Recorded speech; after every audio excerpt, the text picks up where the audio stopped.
In today's episodes, we're going to be covering marketing sophistication. What are those 5 levels and what do they mean to you and your business? Because if you don't have at least a fundamental understanding of the 5 levels, you're operating on luck, which means there's absolutely no longevity to your business. Let's get right into it. This is Don't Fear Grit with Rob Taormina. Marketing strategies and advertising technologies to help you build a better business. Hey, what's up, guys, and welcome to a new episode of Don't Fear Grit. Today, I want to talk to you guys about marketing sophistication, and this is really coming on the heels of, I had a recent conversation with a client, and we were getting into sort of the nitty-gritty. We're getting super granular, super specific about some of our new strategies that we were recommending, and the client pushed back a little bit, and they said, nah, people are not that complicated. And I think it's so important for us to understand, actually, as they go through and navigate their sort of sales journey with you, but really there's just overall sales journey as a consumer, is their level of sophistication, which basically is their understanding of product, market, service, and all the benefits. They become more aware of these things, hence them becoming more sophisticated. And being that they're more sophisticated, that means that the way that you speak to them, that your narrative in all of your advertising pieces, how you present yourself and your product and what you do to the market also needs to change. And so we're going to go through these levels of marketing sophistication because you need to know it. And if you're not applying it, if you're not intentional about applying the levels of market sophistication to your business, like I said earlier, you are really operating on luck, and you might actually be able to get lucky occasionally. You might be able to get lucky out of the starting gate and ride that for a little bit, but there's no longevity in luck. You need to be intentional because the market is intentional. And you know what? Not only are consumers intentional, but your competitors are, and you are going to be taken over. And that's actually one of the levels, and we're going to get to that a little bit later on. But first, a little bit history. Where did this whole idea of market sophistication come from? Well, it came from this guy. He's considered the king of advertising, and he lived in the heyday of the Mad Men sort of advertising world. And he wrote a book, and it is a pretty dense, thick sort of textbook, but if you can get your hands on it, I highly recommend it. They are like first print, first editions are really expensive. I'm actually fortunate to have a copy. It's something that early on I bought as per a recommendation from someone, and I went ahead, I purchased it, and I haven't looked back. And it really has shaped how I formulate strategies for my own clients. And it's really something that I really believe there are things that are in this book that are absolutely timeless, because it's really just talking about, basically the human psyche. And as an advertiser, you're pretty much an advertising psychologist. That's the truth of it. And you have to really be sensitive to the journey of all consumers when they're from the moment that they first become aware and to the moment where they also now become an expert, and the way that you talk to them is definitely going to evolve. And so stage 1, and I'm going to actually pull up for if you guys are watching the episode. Awesome. I appreciate you guys. Definitely, I'm going to take this opportunity. If you could do me a favor and follow and subscribe, do all those wonderful things, it helps us out because it shows, all these various platforms that you guys like this content. But if you're just listening, maybe you can also then find this particular episode on YouTube, or Don't Fear Grip, because I'm showing here a little graph that is revealing already all 5 levels, and we're going to go through this together. But level 1 is where the consumer has the lowest level of sophistication, the lowest understanding of your product, your service, your business. And when businesses are trailblazers and they're the first one to sort of create a category and enter the marketplace, they don't need to make any crazy claims. All they got to do is introduce it to the market, and the market is going to, maybe even just out of curiosity, is going to react to it and consume it, and you'll sell your product, you'll sell your service because there's no competitors. You're the only game in town, so you don't need to make any claims.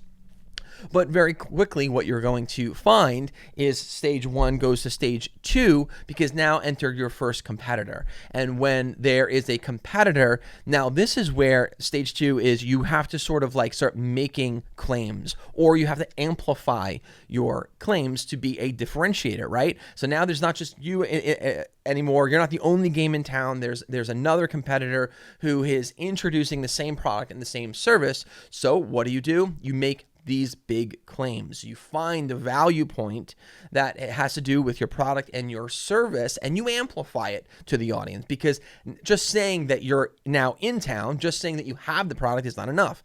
What is the claim? What is the benefit? This is where you explain what is the benefit of your product and service.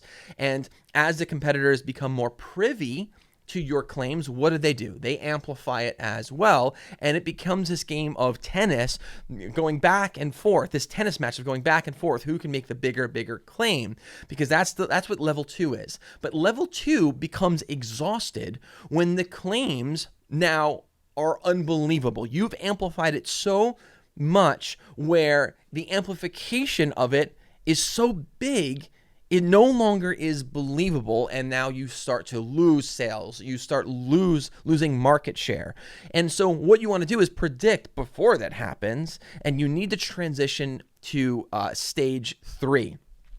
And in stage 3 this is where you want to introduce a mechanism, a very specific mechanism that differentiates you, right? So you've exhausted your claim now to the point where it's almost unbelievable, right? But you want to continue in the business journey. You want to continue selling and grabbing more market share, right? Well, you got lots of these competitors, though, competing for the same consumer. So what do? Now you transition to level 3, which is you introduce a mechanism that offers a logical reason why you're claiming what you are claiming. And a good way of understanding this is really thinking of it as a jump rope, right? Is a jump rope, maybe the thing is that the mechanism that they can introduce is there's a weight to it. We have a weighted jump rope, right? And the extra weight helps to, and you can sort of fill in the blank, right? It actually will strengthen your core a little bit more. There's more resistance there. It's not just a piece of rope. Now there's weight. So you've added that mechanism in place, and that enables you now to continue this sales journey with consumers as they're becoming more educated, more sophisticated. They're going to need more than just this is the product. They're going to need more now than this is the claim.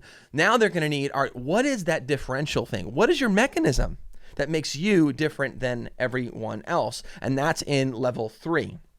Now, between level 3 and level 4 is what you're going to experience is now your competitors. Your competitors are now also introducing mechanisms, individual mechanisms to help differentiate themselves from the competition. Now, once the market becomes so saturated with product with lots of mechanisms, or product with the same mechanisms, and maybe you're someone who's already experienced this, you've come up with this amazing product, and now you're seeing other people introduce the same exact product with the same exact mechanisms, right? So what do? Well, similar to earlier accounts with level 2 is you amplify what? The mechanism. You really start to get very specific, very niche specific, right? And you're going to amplify your mechanism, right? Where now your competitors are at the place where they're still sort of diluting their entire experience by making big claims, by saying they have this product, by also sort of saying that they have a mechanism. So it's a little noisy. What you're going to do is you're going to double down in this phase, and you're going to focus on the mechanism, and you're going to amplify it, right? And so you're going to become known as the person with the mechanism, right? But the thing is, what happens with all products, all businesses, all services? Competitors start to get wind of what you're doing, and they start getting wind that the market is reacting to what you're doing, and then everyone's a copycat, right? And then once everyone is doing what you're doing, then everyone is the same, right? And so, but the thing is, your journey can't end there. It needs to then go to the level 5.